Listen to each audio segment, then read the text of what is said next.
El primer beso que no me dio fue la verdadera pista. Fue el domingo de Pascua. Teníamos una comida con mis suegros en Gandía, como todos los años. Paella, vino, sobremesa larga. Todo idéntico a cada bendita primavera. Pero ese día, cuando salimos de casa, Lucía cerró la puerta y se fue directo al coche sin esperarme. Ni un llevas las llaves, ni un beso, ni siquiera un vamos. Yo la vi caminar por la acera como si fuera una actriz que se supiera el guión de memoria y ya no necesitara ensayo. Era mi mujer, pero se movía como si yo no existiera. No dije nada. Me subí al coche, puse música, y en el retrovisor la vi mirar su reflejo, retocarse los labios, sonreírse. A ella misma. La comida transcurrió normal. Su madre hablando de los vecinos, su padre haciendo chistes malos, yo intentando parecer que todo iba bien. Pero cuando Lucía se levantó para ayudar a su hermana con el postre y tardó más de media hora en volver, fue cuando la idea me golpeó con toda su fuerza. Porque su hermana estaba en la mesa todo el rato. Ella no se había movido. Entonces, ¿con quién estaba hablando Lucía en ese patio interior durante más de 30 minutos? ¿Quién le sacaba esa risa que yo no veía desde hace meses? ¿Y por qué volvió con ese brillo en los ojos que no era para mí? No fue un descubrimiento. Fue un presentimiento afilado, como un alfiler metido debajo de la uña. Algo me decía que ese domingo no era uno más. Que estaba viendo un ensayo general de algo que se venía gestando hacía tiempo. No sabía todavía el nombre del otro. Ni cuánto hacía que se veían. No tenía pruebas. Solo tenía una certeza, Lucía ya no estaba conmigo. Y en ese momento, en ese maldito patio, entendí que lo peor no es que te engañen. Lo peor es darte cuenta de que el otro ya no te teme. Ya no se esfuerza por disimular. Ya no le importa si sospechas. Eso es cuando empieza de verdad el infierno. Los días siguientes al almuerzo en casa de mis suegros pasaron como si todo estuviera bien, pero no lo estaba. Cada gesto de Lucía se había vuelto automático, como si estuviera repitiendo una rutina que le aburría. Me hablaba con el tono justo para que no pareciera cortante, pero sin el interés de antes. Se reía con los vídeos de su móvil, pero giraba la pantalla si yo me acercaba. Salía temprano para ir al instituto, pero cada vez tardaba más en volver, siempre con alguna reunión, algún claustro o un café con una compañera de inglés de la que jamás hablaba antes. Yo tampoco decía nada. Me limité a observar. Empecé a tomar nota de los horarios, de las excusas, de los silencios. Me guardé para mí las sospechas, no porque fuera débil, sino porque necesitaba entender bien el terreno que estaba pisando. Una tarde, salí antes del trabajo y pasé por el instituto. Me quedé en el coche, con las ventanillas bajadas, escuchando la radio sin prestarle atención. Quería verla salir, ver si alguien más salía con ella, si se iba sola o si el cuento del café con la compañera era cierto. A las 17:12 salió por una de las puertas laterales, no por la principal. Llevaba una chaqueta que yo no conocía, el pelo recién recogido en una coleta alta y esa sonrisa que no me dedicaba a mí desde hacía meses. No estaba sola. Un hombre, unos 10 años mayor que ella, la acompañaba. Alto, delgado, camisa blanca remangada y cara de saber exactamente lo que estaba haciendo. Caminaban juntos, sin tocarse, pero con esa distancia íntima que solo tienen quienes comparten secretos. Ella se reía, se tocaba el pelo, le hablaba muy cerca. Él le respondía mirándola como quien observa algo que ya ha probado. No bajé del coche. No me acerqué. Me quedé ahí, tragando saliva y apretando el volante. Quería confirmar, no actuar. Me limité a seguirlos en silencio, con suficiente distancia para que no se dieran cuenta. Caminaron unas calles y entraron a una cafetería pequeña, de esas con mesas mínimas y una música suave que se escucha desde fuera. Entraron y se sentaron en una esquina, de espaldas a la puerta. Él le puso una mano en la rodilla. Ella no se la quitó. No estuve mucho tiempo ahí. Me bastó con ver eso. Salí sin hacer ruido y volví a casa por otro camino. No quería que me vieran ni que notaran nada. Al llegar, me duché sin quitarme del todo la ropa. No por dramatismo, sino porque no sabía qué más hacer. Me senté en el sofá y esperé a que Lucía volviera, sin poner la tele, sin mirar el móvil. Llegó una hora después, con la cara ligeramente enrojecida y el pelo un poco revuelto. ¿Todo bien?, le pregunté con la voz más neutra que pude fingir. Ella me respondió con un simple sí, solo fue una charla larga con Carmen, ya sabes cómo se enrolla. Carmen, supuestamente su amiga. Una mujer con la que apenas había salido 2 veces desde que la conocía. ¿Y tú, cómo fue tu día?, me preguntó como quien llena el silencio. Le dije que tranquilo, que el jefe me dejó salir antes. Me miró un segundo más de lo normal. Creo que en ese instante supo que algo había cambiado, que esa información no encajaba con su versión. Pero no dijo nada. Solo se fue a cambiar. Esa noche no cenamos juntos. Dijo que no tenía hambre. Yo tampoco, pero comí igual, para tener algo que hacer con las manos. Me fui a la cama antes que ella, y cuando llegó, fingí estar dormido. La escuché revisar su móvil en el baño, abrir la galería de fotos, deslizar los dedos como buscando algo que borrar. Lo supe por el sonido. Conozco ese ritmo. No necesitaba verlo. Solo lo confirmé. Al día siguiente, hice algo que no pensé que haría nunca. Fui al trabajo, pero no entré. Usé la mañana para pasar por la puerta de la misma cafetería. No tenía ningún plan. Solo quería saber si era un sitio puntual o si se veían ahí seguido. Me senté en una terraza cercana, con unas gafas de sol que nunca usaba, como si eso bastara para que no me reconocieran. A las 11:27, Lucía apareció de nuevo. Mismo hombre, distinta ropa. Se saludaron como si nada, entraron como si fuera una rutina. Y ahí supe que lo era. Que no había duda, ni casualidad. Que mi mujer estaba con otro y que lo hacía sin miedo, sin culpa visible, como si ya hubiera hecho las paces con su traición. No me moví. Ni siquiera miré mucho rato. Me limité a quedarme ahí, con la taza de café vacía entre las manos, sintiendo el tipo de vergüenza que solo se tiene cuando descubres que has sido el último en enterarte. Me sentí estúpido por no haberlo visto antes. Me sentí humillado por seguir durmiendo con ella. Pero sobre todo, me sentí preparado. Porque ya no era una duda. Ya no era un presentimiento. Ahora era un hecho. Lucía tenía a otro, lo veía con frecuencia, se le notaba feliz con él y no tenía ni la decencia de ocultarlo bien. Y si ella había dejado de fingir, entonces yo también podía dejar de hacerlo. No dije nada ese día. Ni al siguiente. Solo observé, tomé notas mentales, afiné la memoria. Porque si ella había cruzado esa línea, yo también lo iba a hacer. Pero a mi manera. Y no iba a perdonarla. Esperé 3 días más. No porque tuviera dudas ni porque necesitara más pruebas, sino porque quería ver si ella tenía la mínima intención de confesar algo, de al menos darme una explicación sin que yo tuviera que forzarla. No ocurrió. Durante esos 3 días, Lucía mantuvo su rutina con una frialdad que me daba asco. Salía por las mañanas con la misma mochila negra, el mismo termo de café, el mismo beso superficial en la mejilla, como si siguiera en un matrimonio real.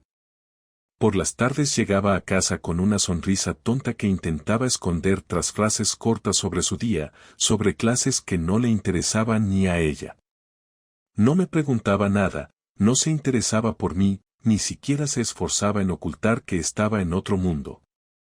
Así que una noche, después de cenar en silencio y lavar los platos solo, decidí que ya estaba bien. Me senté en el salón, apagué la tele, me quedé mirando hacia la pared y esperé a que saliera del baño. Lucía, siéntate un momento. Lo dije sin levantar la voz, pero con ese tono que deja claro que no es una sugerencia. Se detuvo en seco, secándose las manos con una toalla, y me miró como si no entendiera qué estaba pasando. Se sentó en el sofá frente a mí, cruzando las piernas con lentitud, como si quisiera ganar tiempo. No le di margen para respirar. ¿Quién es? Ella frunció el ceño, ladeó la cabeza y me soltó el típico de qué hablas, que usan todos los que no saben cómo empezar a mentir. No me hagas perder el tiempo, Lucía. Ya lo sé todo. Lo vi con mis propios ojos. Vi cómo te reías con él, cómo te tocaba la pierna en la cafetería esa de la calle Pintor Benedito, cómo te miraba como si fuera suya. Y tú no solo lo permitías, lo disfrutabas. Así que te lo pregunto una vez más, ¿quién es? La cara se le congeló en ese gesto a medio camino entre el susto y el desprecio. Bajó la vista, se llevó una mano a la frente, respiró hondo y soltó un suspiro largo, como si hubiera estado esperando este momento desde hacía semanas. Se llama Tomás. Es el nuevo jefe de estudios. Empezó hace 3 meses. No planeé nada, no fue algo buscado, simplemente pasó. Me miró a los ojos sin rastro de vergüenza, como si eso le diera autoridad moral para hablar sin bajar la voz. ¿Simplemente pasó? ¿Tú sabes lo que me estás diciendo? ¿Te das cuenta de lo que significa eso? No lo entiendes, Javier. Llevábamos meses mal. Ya no hablábamos, ya no compartíamos nada. Yo me sentía sola, vacía, atrapada en una casa donde todo es rutina. Él me hizo sentir otra vez que valgo algo, que no soy solo la mujer que limpia, cocina y espera. ¿Y por eso te tiras al primer que te sonríe en el trabajo? ¿Por eso destruyes un matrimonio de 12 años como si nada? No lo destruí yo sola. Lo nuestro ya estaba roto antes de que él apareciera. Tú también tuviste parte de culpa. Te volviste seco, distante. Dejaste de tocarme, de preguntarme cómo estaba, de hacerme sentir vista. ¿O es que no te diste cuenta de que yo también existo? Claro que me di cuenta, por eso me dolía que ya no me besaras, que me evitaras la mirada, que salieras cada vez más y me dejaras aquí comiéndome el silencio. Pero yo no me fui a meterme con otra persona, Lucía. Yo me quedé, aunque estuviera jodido. Tú elegiste rendirte. Ella no dijo nada. Se quedó en silencio, mordiéndose el labio inferior, con esa mirada de alguien que ya tomó una decisión y no piensa recular. Sentí una mezcla de rabia, asco y algo parecido a lástima. No por ella, sino por mí, por haber aguantado tanto sin saber que ya me habían borrado del mapa. ¿Hace cuánto? Casi 2 meses, dijo sin titubear. ¿Y se ven dónde? ¿Aquí, en nuestra cama también? No. Nunca aquí. No soy tan hija de puta. No, claro. Tú eres de las que respetan su hogar mientras engañan a su marido en cualquier cafetería con mesas pequeñas. Muy coherente todo. Me levanté sin decir nada más. Fui a la cocina, serví un vaso de agua que no tomé y lo dejé en la encimera. Me apoyé en la puerta, dándole la espalda. No porque quisiera huir, sino porque necesitaba ese segundo de aire antes de hacer lo que ya tenía decidido. Lucía, escucha bien. No vamos a seguir como si nada. No quiero tus justificaciones ni tus lágrimas ni tus excusas del libro de autoayuda. Esto se acabó. No hoy, no en este minuto, pero se acabó. Así que vete pensando dónde vas a dormir las próximas semanas. Puedes quedarte hasta que resuelva todo, pero no esperes que te trate con afecto ni respeto. Lo perdiste. Y si crees que tu Tomás te va a dar lo que yo te di, suerte con eso. Ella se levantó, pero no dijo nada. Se fue al dormitorio, cerró la puerta y no volvió a salir en toda la noche. Yo me quedé en el sofá, sin moverme, con la cabeza llena de imágenes que no quería recordar. No lloré. Ni una lágrima. Solo rabia. Y detrás de esa rabia, una sola idea clara: esto no se iba a quedar así. Pasé esa noche en el sofá sin dormir, no porque estuviera demasiado triste para cerrar los ojos, sino porque mi cabeza no dejaba de buscar la forma más eficaz de cobrarme lo que había pasado. No me interesaba humillarla en público ni hacerme la víctima ante familiares o amigos. Eso no arreglaba nada. Yo no quería un consuelo superficial ni palabras vacías. Lo que quería era que sintiera, aunque fuera una fracción, de lo que me había hecho sentir a mí. No solo por la infidelidad, sino por haberla hecho con esa tranquilidad, como si yo fuera una piedra más en su camino. Así que antes de que amaneciera, ya tenía claro qué iba a hacer. Tenía que atacarla por donde más le dolía: su imagen, su prestigio, su trabajo. Lo primero fue actuar normal. Esa mañana, cuando se levantó y fue a la cocina, me saludó sin decir nada más. Solo un buenos días frío y rápido. No respondí. Me limité a seguir mirando el portátil como si estuviera revisando algo importante del trabajo. Ella desayunó sin hablarme, se vistió sin preguntarme nada y salió de casa como si no nos hubiéramos dicho todo lo que nos dijimos la noche anterior. Eso me confirmó lo que ya sospechaba: no se arrepentía. Estaba más molesta por haber sido descubierta que por haber hecho lo que hizo. Mejor, me lo estaba dejando fácil. Antes de salir para el trabajo, entré en la habitación y revisé su escritorio. Sabía que no tenía nada en el ordenador personal porque era precavida, pero guardaba una carpeta con copias impresas de informes y algunos horarios. Encontré ahí el correo del centro, su extensión, su calendario de actividades y algo aún más útil: el nombre completo de su jefe. También encontré una nota escrita a mano, un papel doblado que decía: salimos a las 16, te espero en el bar de siempre. Firmado con una inicial. No decía mucho, pero era suficiente. Lo guardé. Volví al trabajo como cualquier otro día, pero no trabajé. Pasé toda la mañana investigando. Encontré el perfil del tal Tomás en la web del instituto, revisé sus redes sociales y confirmé que era él. No solo trabajaba con ella, sino que además tenía esposa. Perfecto.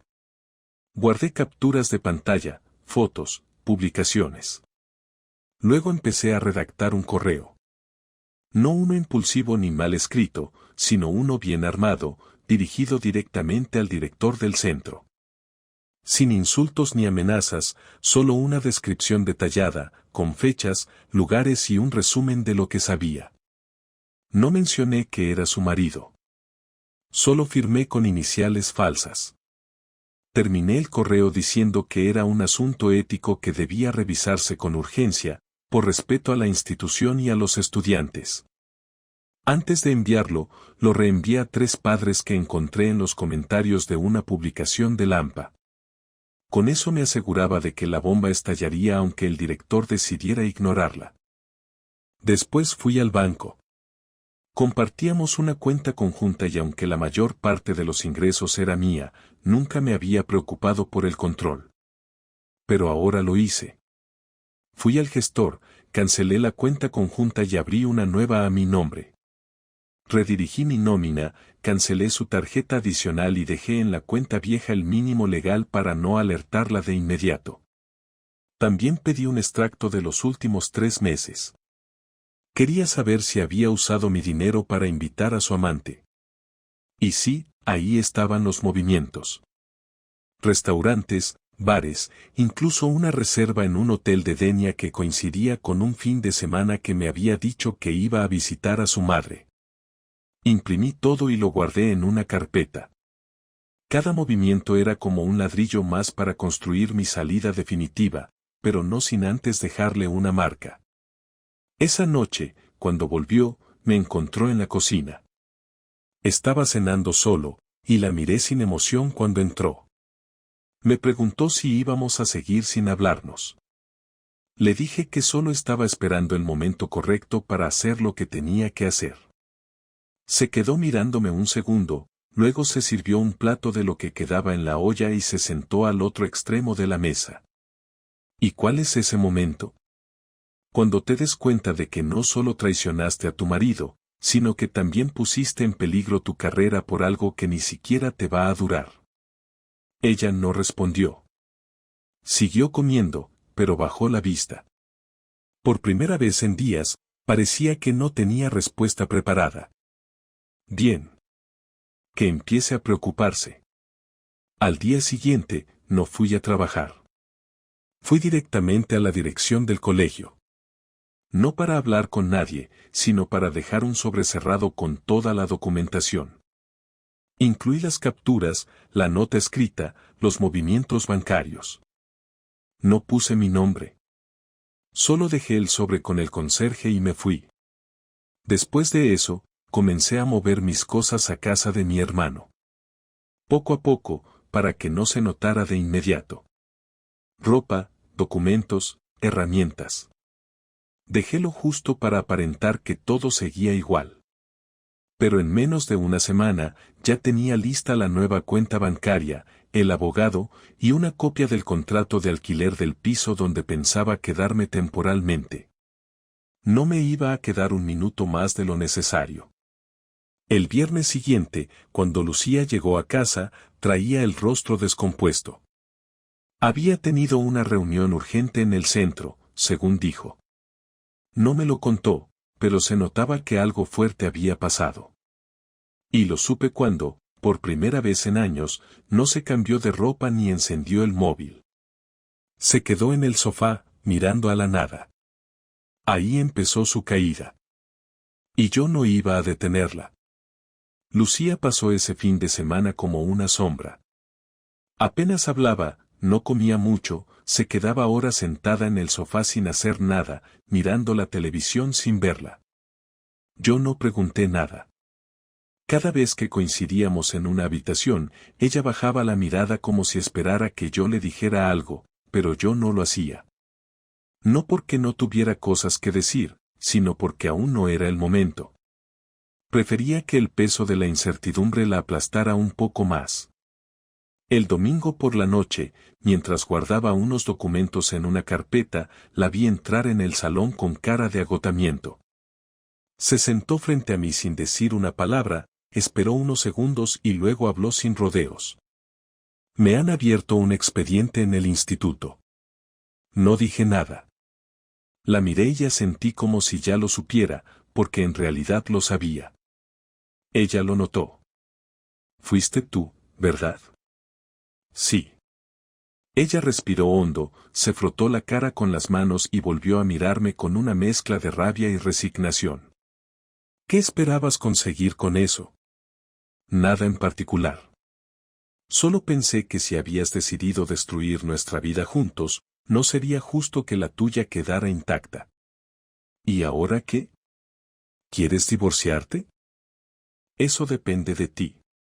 Yo ya tengo todo preparado, contrato de alquiler firmado, cuenta nueva, abogado. Solo estoy esperando saber si quieres hacerlo de forma civilizada o si prefieres que lo resolvamos en los juzgados. No puedo creer que estés haciendo esto.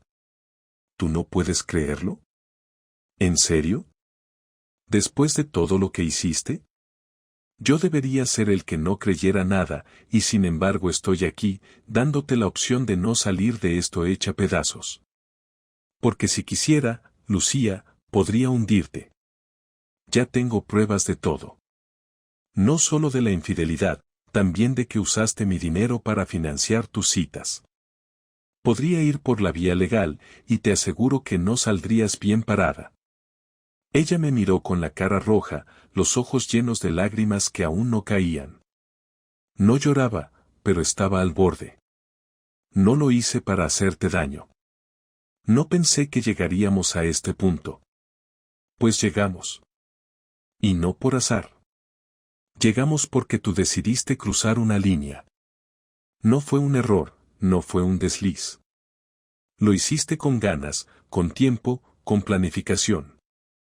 Y lo que más me jode, Lucía, es que no fuiste capaz de reconocerlo hasta que te confronté. No te vi venir a mí a decirme la verdad. Te descubrí, te obligué, y aún así seguiste negando hasta que no te quedó otra.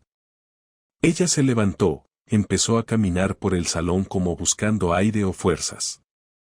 Yo también me sentía vacía, Javier. Me sentía invisible. Tú estabas siempre metido en tus cosas, en tu rutina, en tu mundo. Yo estaba aquí, al lado, y no me veías. Me sentía sola en nuestra propia casa. Tomás me hizo sentir viva, deseada, escuchada. ¿Y esa es tu excusa? ¿Eso te parece suficiente para tirar por la borda todo lo que teníamos? ¿Sabes cuántas veces me sentí igual y no fui corriendo a meterme en la cama de nadie? ¿Sabes cuántas veces tuve la oportunidad y no lo hice porque te respetaba, porque te amaba, porque creía en nosotros? Ella se sentó otra vez, sin decir nada. La escuché respirar con dificultad. No sé si por el llanto contenido o por el nudo que debía tener en la garganta. Me levanté y me senté frente a ella, más cerca, sin intención de tocarla. Esto ya no tiene arreglo. No te odio, pero tampoco puedo seguir contigo. No puedo vivir con alguien en quien no confío. No puedo compartir mi vida con alguien que me mintió en la cara, que salió por esa puerta a follarse a otro mientras yo pensaba que estaba en una reunión o tomando café con una amiga. No es solo la traición, es la forma en que lo hiciste. Fría, metódica, constante. Entonces ya está. ¿Te vas? Sí. Mañana me voy. Ya he dejado todo listo. Me llevaré mis cosas, las que me pertenecen. No quiero nada tuyo, no te voy a pedir nada. Solo quiero cerrar esta etapa lo antes posible. ¿Y qué le vamos a decir a los demás? Lo que quieras. Yo no pienso armar un escándalo. No me interesa ir contando detalles. Solo diré que se terminó, que tomamos caminos distintos. Lo demás es tu problema. Ella se quedó mirando el suelo, con los ojos fijos en un punto que probablemente no existía. No dijo nada más. Y yo tampoco. Me levanté, fui a la habitación, empecé a guardar mis cosas en una maleta. No escuché si lloraba o si simplemente se quedó sentada. Ya no me importaba. Esa fue la última conversación real que tuvimos. A la mañana siguiente, cuando me fui, ella estaba dormida o fingía estarlo. Cerré la puerta sin hacer ruido y me fui sin mirar atrás. Me mudé sin decirle nada a nadie, salvo a mi hermano, que me ayudó con el transporte de las últimas cajas. No hubo despedidas, ni escenas, ni promesas de seguir en contacto. Simplemente apagué una etapa de mi vida y encendí otra, con una mezcla de rabia acumulada, cansancio y un silencio que pesaba más que cualquier grito. Los primeros días en el nuevo piso fueron extraños. No porque extrañara a Lucía, sino porque la ausencia de rutina se sentía como un vacío forzado.